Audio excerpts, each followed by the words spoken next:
Anjani gold trusted gold buyers. మీరు తాకట్టు పెట్టిన బంగారాన్ని విడిపించి ఈ రోజు ఉన్న మార్కెట్ ధరకు కొనబడను.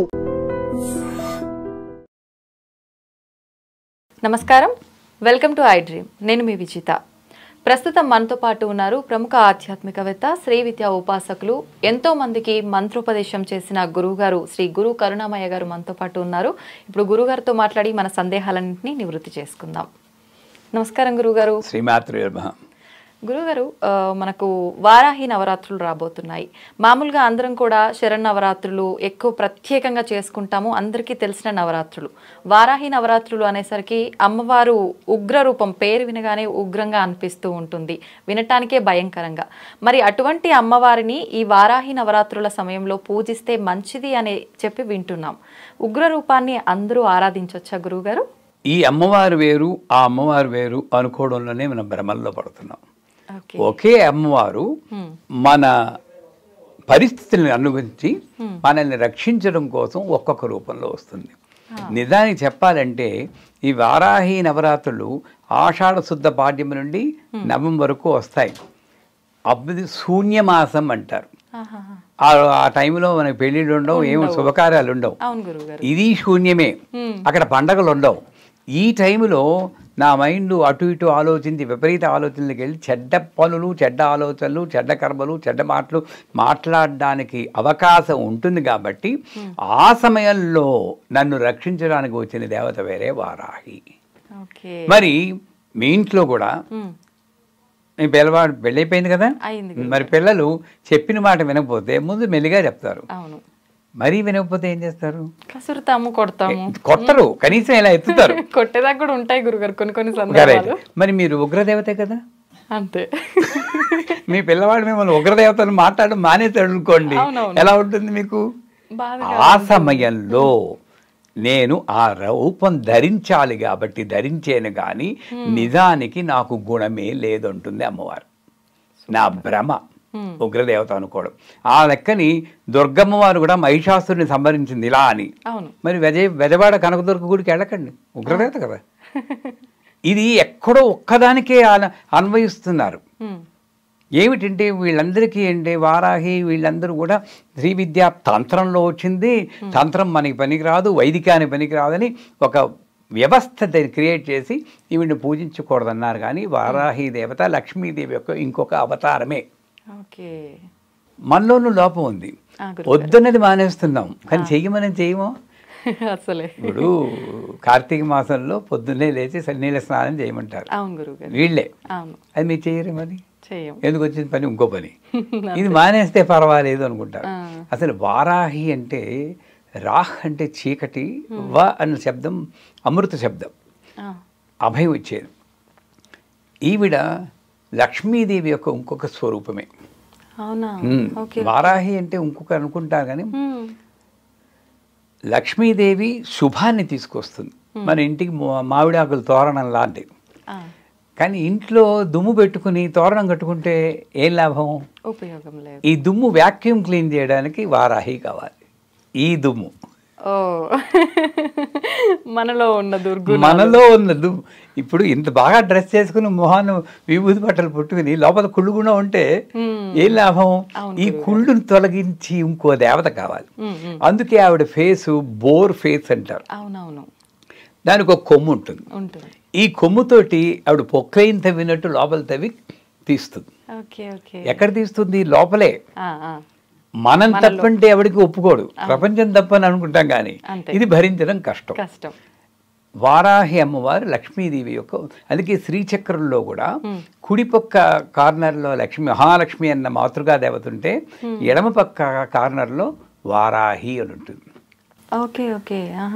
ఇక్కడ మంత్రంలో సర్వదుష్ట ప్రదుష్టానాం అని వస్తుంది అనేటప్పుడు ఇదో భయంకరం ఉగ్ర స్వరూపం అని. మరి ఆ లెక్కని నరసింహస్వామి ఈవిడ కన్నా మహా ఉగ్రవే కదా. మరి ఆయన్ని మానేయండి, అలా ఎలా కుదురుతుంది? అంత ఉగ్ర స్వరూపం కూడా ప్రహ్లాదుడు ఇలా అనేటప్పటికీ శాంతమయ్యాడు. ఇక్కడ ఏమిటి, ఈవిడ ఉగ్రం దేని మీద అన్నది మనం మర్చిపోతున్నాం. ఆవిడ ఉగ్రం మీ మీద నా మీద కాదు, రాక్షసుల మీద ఉగ్రం. మరి ఒక దొంగాడు వస్తే వాడి నయానా భయానా అంటే కర్రొచ్చుకుంటే కానీ దొంగాడు పారిపోడు. ఇక్కడ ఉన్నటువంటి కామక్రోధ లోభ మోహ మదవత్తర్లనే దొంగల్ని తరమాలి అంటే వారాహి లాంటి ఉగ్రదేవతే కావాలి. ఆవిడ నిజానికి ఉగ్రదేవత కాదు, సౌమ్యంగానే ఉంటుంది మనం ప్రార్థించినప్పుడు. అందుచేత వారాహిని గురించి భయపడాల్సిన పని లేదు, ఎవ్వరు చెప్పినా వినకండి. ఈవిడ 3 సందర్భాల్లో మన కలియుగంలో ఇప్పుడున్న పరిస్థితుల్లో 3 సందర్భాల్లో మనకు కావలసిన దేవత వారాహి. అవునా గురుగారు? రాహు దోషం అని ఉంటుంది, మీరు విని ఉంటారు, మీ ఛానల్లో కూడా చాలా మంది జ్యోతిష్కులు అస్ట్రాలజర్స్ చెప్తూ ఉంటారు. ఆ రాహు దోషం ఉందంటే భార్యాభర్తల మధ్య సంబంధం బాగుండదు, దెబ్బలాట్లు వస్తూ ఉంటారు. కరాల భక్తం కరవాల సూలి అని ఆయన వర్ణిస్తాడు. ఎప్పుడు దెబ్బలాటే. ఏమమ్మా బాగున్నావా అంటే కనబట్టం లేదా, అది వాళ్ళకి వస్తున్నా. ఈ రకమైన యాటిట్యూడ్ రాహు వల్ల వస్తుంది. వచ్చి ఆ దోషం పోవాలంటే రాహు మంత్రం జపం చేయమని కయాన చిత్ర ఆ బహుతూతే అనేదో చెప్పమంటారు. కానీ విపరీతంగా లోనవుతున్నప్పుడు వారాహి రక్షిస్తుంది. సో వారాహి దేవతను ఉపాసనని ప్రార్థన చేస్తే భార్యాభర్తల మధ్య సంబంధాలు బెడిసికొట్టినప్పుడు ఇది పని చేస్తుంది. అంటే భర్తని భార్యని మార్చేస్తుందని కాదు, అడ్జస్ట్ అయ్యి గుణం నేర్పుతుంది. అదే కదా గురువు గారు కావాల్సింది. మనం అడ్జస్ట్ అవ్వలేకపోతున్నాం. 2 క్రానిక్ ఇల్నెస్, దీర్ఘకాల వ్యాధులు ఏమైనా ఉంటే వాటిని ఉపశమనం చేస్తుంది. అందుకే ఈ వారాహి మంత్రాన్ని మా గురువు గారు అమృతానంద సరస్వతుల వారు సర్వదుష్ట ప్రదుష్టానాం అన్న ప్రదేశంలో సర్వరోగ ప్రరోగాణం అని చెప్పి రోగాలను ఏం చేసి చూపించారు. 3వది కోర్టు కేసులు. ధర్మం మన పక్కనుంటే, న్యాయం మన పక్కనుంటే వారాహి చదివితే ఆ కోర్టు కేసులో జయమవుతుంది. ఇంత గొప్ప శక్తివంతమైనటువంటి లక్ష్మీదేవిని ఆడు భూ అనేటప్పుడు భయపడిపోయి పక్క వాళ్ళు కూడా చెప్పి అమ్మమ్మ వద్దంటే, ఏమండి నా తల్లి ఎంత భయంకరంగా ఉన్న తల్లే కదండి, నేను ఎక్కడ వదులుతాను ఆ భావన ఉన్నవాడు రామకృష్ణ పరమహంస అలా నరికినా సరే నిన్ను మాత్రం వదలను అన్న భావన వాడికి వారాహిదేవి గొప్ప ఉపయోగం, మంచి శుభాల్ని కలుగజేస్తుంది. మరి ఎలా ఆరాధించాలి గురువుగారు అమ్మవారిని? ఇప్పుడు ప్రత్యేకించి ఒక్కొక్క అమ్మవారికి ఒక్కొక్క ప్రత్యేకమైన స్పెషల్ డే, తిథి కానీ వారం కానీ అలా ఉంటుంది. ఈ అమ్మవారి విషయానికి వస్తే నాకు తెలిసినంత వరకు ఒక తిథి ఇది ఉన్నట్టుగా ఎక్కడ వినలేదు. ఈ ఆషాఢ మాసంలో మాత్రమే నవరాత్రుల టైంలో పూజిస్తారని చెప్పి విన్నాం గురుగారు. నిజమేనా గురుగారు? అది నవరాత్రులు మాత్రమే కాదు, నిజానికి మనం కొంచెం పైకి వెళ్ళి మాట్లాడదాం. అలాగే ఇక్కడ కాదు, ఇక్కడ మాట్లాడితే భగవంతుడు అనేది శక్తి. ఈ శక్తి ప్రపంచమంతా వ్యాపించి ఉన్నప్పుడు ఈ మూలంలో ఉన్న శక్తిని నేను నాలెడ్జ్, జ్ఞానం కోసం ఉపయోగిస్తాను. దాన్ని నేను సరస్వతి అంటాను. అదే శక్తి ఇటుపక్కకు వస్తుంది, ఫోకస్ కోసం ఉపయోగిస్తాను. దాన్ని ఏమంటారు?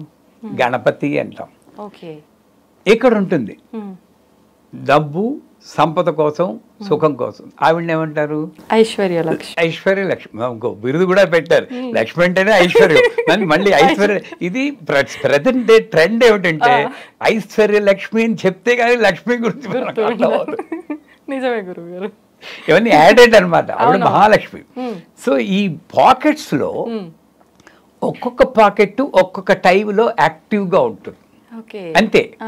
గణపతి నవరాత్రులప్పుడు గణేష్ చతుర్థి నుండి ఆ 9 రోజులు గణపతి చేస్తే ఆ టైంలో ఆ పాకెట్ లో చాలా శక్తి ఈజీగా మనం డ్రా చేసుకోవచ్చు, అంతే అర్థం.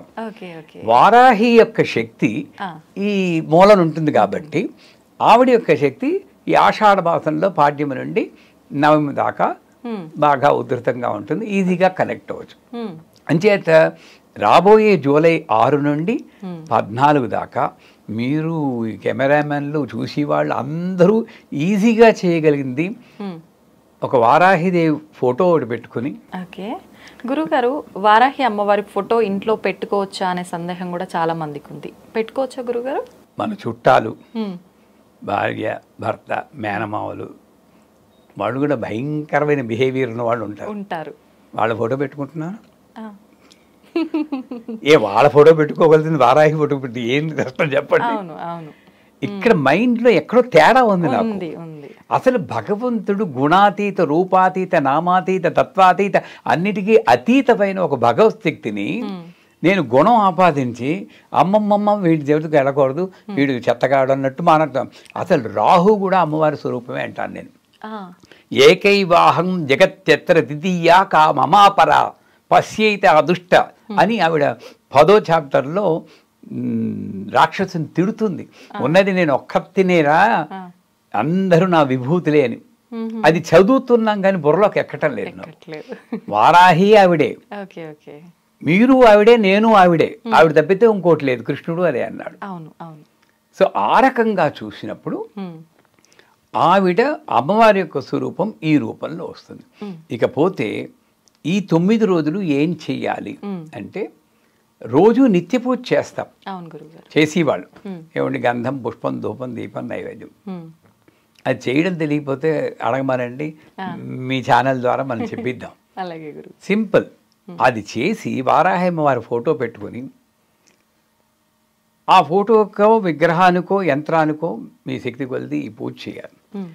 పూజ చేసినప్పుడు వారాహికి ఎరుపు రంగు అంటే అక్కడ ఇష్టం అంటారు, కానీ ఆవిడకి ఇష్టం ఏంటి, కష్టం ఏమిటి, భగవంతుడికి ఆవిడకి అతీతురాలు. కానీ ఎరుపు రంగులో ఈజీగా ఆవాహన ఉత్తేజమవుతుంది. అంచేత ఈ పూజలో ఎర్ర రంగు బట్టలు వేసుకోండి. అంటే ఇది వేసుకున్న, నేను ఇప్పుడు తెల్ల రంగు బట్టలు వేసుకున్నంత మాత్రం నేను శాంత పురుషుని అయిపోతానండి. ఈ బట్టలో ఉన్నది కొంచెం రిమైండ్ చేస్తూ, రే నువ్వు తెల్ల బట్టలు వేసుకున్నావు, రే కోపించుకోకూడదు అని బాధ్యత గుర్తిస్తూ. కానీ ఇది వేసుకుంటే నాకు శాంతం రాదు. ఒప్పుకుంటారా? కాషాయ వస్త్రాలు వేసుకున్నంత మాత్రాన్ని సన్యాసం అయిపోడు. ఇక్కడ సన్యాసం, ఇది అలంకారం. ఆ రకంగా చూస్తే కొంత మైండ్కి కొంచెం ఉపయోగంగా ఎర్రబట్టలు వేసుకోవాలి. వేసుకుని వారాహి అమ్మవారికి విశేషంగా గారెలు, మినపగారెలు అంటారు. ఇది ఆవిడకి వెజిటబుల్ బిర్యానీలు గారెలు ఏంటి అనుకోవచ్చు. ఇక్కడ ఏంటంటే, ఇందాక అన్నాం కదండి వారాహి ఉగ్రదేవతని. ఉగ్రదేవత మాంసం ఇష్టం కదా, మాంసం పెట్టలేం కదా, మాంసానికి ప్రతీకగా మినప గారెలు పెడతాం. ఆ మాంసం ఏమిటి, అది కూడా ఈ పిక్కు తినేసి మాంసం కాదు. నాలోని అహంకారము, నాలోని కోపము, నాలోని డిప్రెసివ్ ఎన్ని మాంసంతో సమానం. అది నాకు ఒక ఆకారం ఏర్పడుతుంది. ఇవన్నీ తీసేయండి, ఏమీ లేదు. అంచేత ఆ మాంసానికి ప్రతీకగా గారెలు పెట్టి, మరి ఎవరికో కొంచెం భయం ఉన్న వాళ్ళకి దాన్ని కొంచెం తేనేస్తుంటారు. అంటే ఆవిడ కొంచెం చల్లబడ్డం కోసం చేసి, లేదా దానిమ్మ గింజలు నైవేద్యం పెట్టచ్చు. ఏదో ఒక నైవేద్యం పెట్టి అమ్మవారిని పూజ చేయడం.